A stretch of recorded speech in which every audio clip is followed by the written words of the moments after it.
किसी को पता होगा मुकदमे का, किसी को पता ही नहीं। डेयरी वालों को मुकदमा हमारी जान चल रहा है, हमारे खिलाफ चल रहा है। ये तो ये पता चला है 10 दिन पहले। NDPL के बिल जो दे रहे हैं लोगों ने, जो हाउस टैक्स भर दिए, किस बेसिस पे लिए गए, हमें ये नहीं समझ आ रहा ना। आज यहाँ का नाम है कोर्ट के नोटिस आ रहे हैं, का नाम है भेज रहे हैं, MCD के नोटिस आ रहे हैं, क्या ये मतलब है? साल 1976 में दिल्ली की सरकार दिल्ली के लोगों के पालन पोषण और उनके स्वास्थ्य को ख्याल में रखते हुए एक डेयरी नीति निकालती है। दुग्ध और डेयरी को लेकर के दिल्ली सरकार अपना एक प्लान बनाती है और भलसुआ नाम की एक डेयरी को स्थापित करते हुए करीब 125 से ज़्यादा डेयरियों की एक अनुमति देती है। वो डेयरियाँ इस भलसुआ इलाके में, जहाँ पर पानी का पूरा पर्याप्त साधन था, क्योंकि यहाँ पर भलसुआ झील भी है और बाकायदा 125 से ज़्यादा डेयरियाँ यहाँ पर सैकड़ों और उससे भी ज़्यादा जानवरों की, जो दूध देने वाले जो दुधारू जानवर थे, उनके लिए यहाँ व्यवस्था की गई। सरकार ने व्यवस्था की। यहाँ पर लोग, ख़ास तौर पर जो डेयरी उद्योग करते हैं, वो लोग आकर के बसे। यहाँ पर लोगों ने लाइसेंस लिए और उसके बाद यहाँ डेयरियों के लिए ज़मीन दी गई। डेयरी बसी, कई साल चले और आज 48 साल इन डेयरियों को चलते हुए हो गया है। इस पूरे 48 साल में बदलाव ये हुआ कि जो लोग दूर दराज से आकर के यहाँ डेयरियाँ खोल करके अपना व्यवसाय कर रहे थे, उन्होंने समय की मांग के मुताबिक यहाँ पर अपने मकान बना लिए और 48 साल में ये मकान करीब 1200 से ज़्यादा मकान हो गए। यहाँ डेयरियाँ हैं और मकान भी हैं। आपको मैं बताऊं कि दिल्ली का पूरा कचरा इस भलसुआ इलाके में पड़ता है, जिसको अब धीरे धीरे साफ़ किया जा रहा है। ये भलसुआ का लैंडिंग फील्ड है, ये डंपिंग जोन है जो कई मंजिला हो गया था। आप समझिए कि यहाँ की बदबू से इन लोगों का हाल क्या होगा। लेकिन अपना व्यवसाय, जिनका डेयरी का व्यवसाय है, वो लोग यहाँ पर रहते रहे और इस बदबू और इस पूरी गंदगी को झेलते रहे। लेकिन अब समय बदला।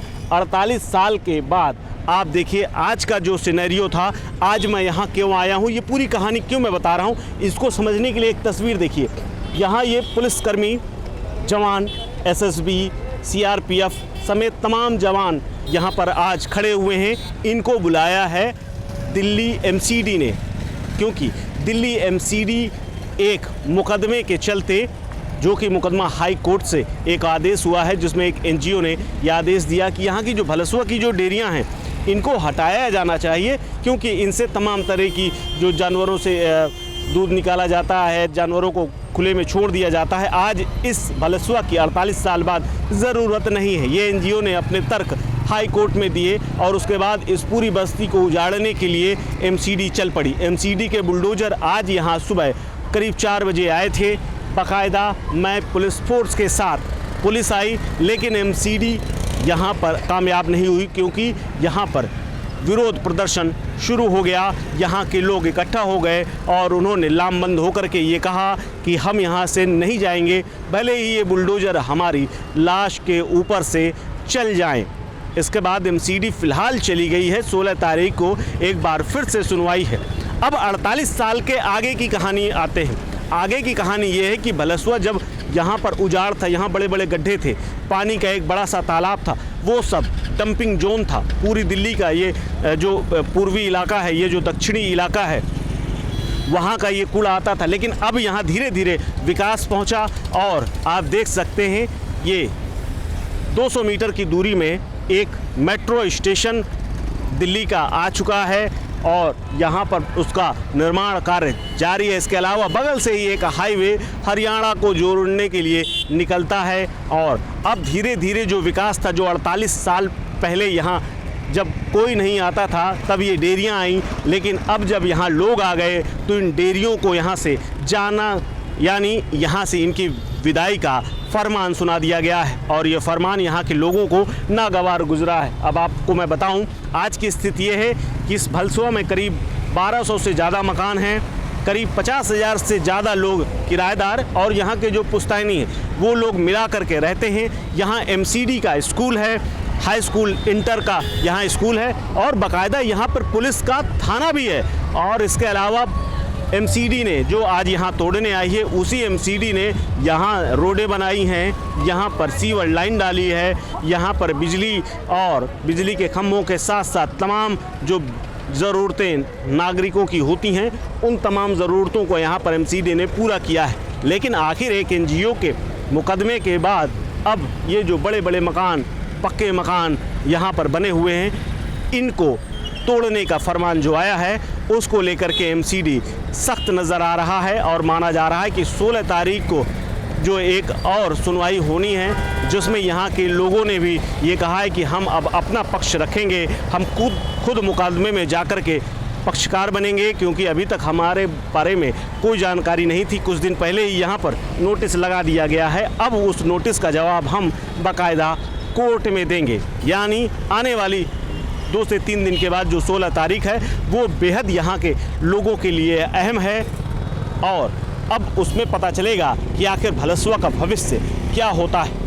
क्योंकि आज अब सरकार ने जिसे बसाया था, उस पर यह आरोप है कि यहाँ दिया तो हमने जानवरों को बसाने और डेयरी के लिए था, लेकिन यहाँ लोग बस गए, तो अभी हमें गवारा नहीं है। ये किस बेसिस पे दिए गए हैं? ये नोटिस किसी भी बिहाफ पे नहीं थे। हमारी ये 3rd जनरेशन है जो यहाँ पे रह रही है। जब इतने टाइम से कोई नहीं आया, तो अब ये कौन सी चीज़ है, कौन सा एमसीडी है, क्यों आके हमें परेशान करा जा रहा है, मेंटली डिस्टर्ब करा जा रहा है। हम लोग स्टूडेंट्स हैं, हमारी पढ़ाइयों पे बहुत इफेक्ट पड़ रहा है इन सब चीज़ों की वजह से। लाइक आज मेरी 3rd डे ओपीडी है, मैं 3 दिन से हॉस्पिटल नहीं जा रही हूँ। I am an medical student and मेरा वहाँ पे होना बहुत इंपॉर्टेंट है और मैं यहाँ पर हूँ सिर्फ इन सब चीज़ों की वजह से। हमें आके कोई तो जवाब दो कि ये क्या चल रहा है हमारे साथ। और जब हमारे को 16 तक अभी कुछ नहीं था, तो ये सब क्या हो रहा है? डिमोलिशिंग नाइट में हमारे पास कोई आके कह रहा है आपके नोटिस लग रहे हैं, इलीगली नोटिस हमारे को ऐसे चिपका के जा रहे हैं। अगर कितने सालों से केस था तो एटलीस्ट कोई हमारी साइड से आता, हमें बताता। हमारी साइड से कोई भी इतने दिनों से कोई एविडेंस नहीं, कोई प्रूफ नहीं, जाके सीधा एक साइड से एक पार्टी रख दी। ये कोई कहीं का भी इंसाफ नहीं है। कोर्ट ने कोई किसी भी इंसाफ से कोई बात नहीं करी है। इसीलिए हमारी कोर्ट से बहुत बहुत बहुत रिक्वेस्ट है कि प्लीज़ इसको अच्छे से सारे फाइल्स को पढ़ो। एनजीओ जो भी एनजीओ इसके अगेंस्ट आ रहा है, तो प्लीज़ पहले लोगों को भी सोचो। आप 1300 फैमिलीज़ को ऐसे बेघर नहीं कर सकते घर से। हमारे संविधान में बोला गया है जो जना 20-25 साल से यहाँ रह रहा है वो इस देश का, उस जगह का नागरिक माना जाएगा। तो फिर हम क्यों जा रहे हैं यहाँ से? हम क्यों जाएं? सर ये कानून है कि 20 साल तक कोई बंदा वहाँ रहेगा तो उसको आप नहीं हटा सकते। तो ये तो सरासर सर हमारे साथ बिल्कुल नाइंसाफी। सर आप बताओ, यहाँ पर 1974 से सर 48 साल हो गए सर, यहाँ 50 साल हो जाएंगे 2 साल के बाद। आप खुद बताओ, जब एमसीडी की ज़मीन अगर इन्होंने ये सारे डेयरी के लिए अलॉटेड है, तो फिर ये मकान जो बन रहे तो एमसीडी कहाँ थी पहले? सर बता दो ना। अब एक बात तो सबने यहाँ पैसा लगा रखे है, वैसे तो जहाँ झुग्गी झोपड़ी है उसकी जगह मकान दे रही सरकार, तो हमारे बसाए मकान को तोड़ देंगे सर। सर 19 अगस्त को वो हाई कोर्ट का डिसीजन आया, तो उस दिन से सर आज तक भी खा पी लेंगे। हमारी हालत देख लो सर कैसी हो रही है। सर जी रहे बस ऐसे ही। अब सर यहाँ से तो जाएंगे नहीं, मरेंगे बस यहाँ पे, चाहे कुछ भी हो जाए सर।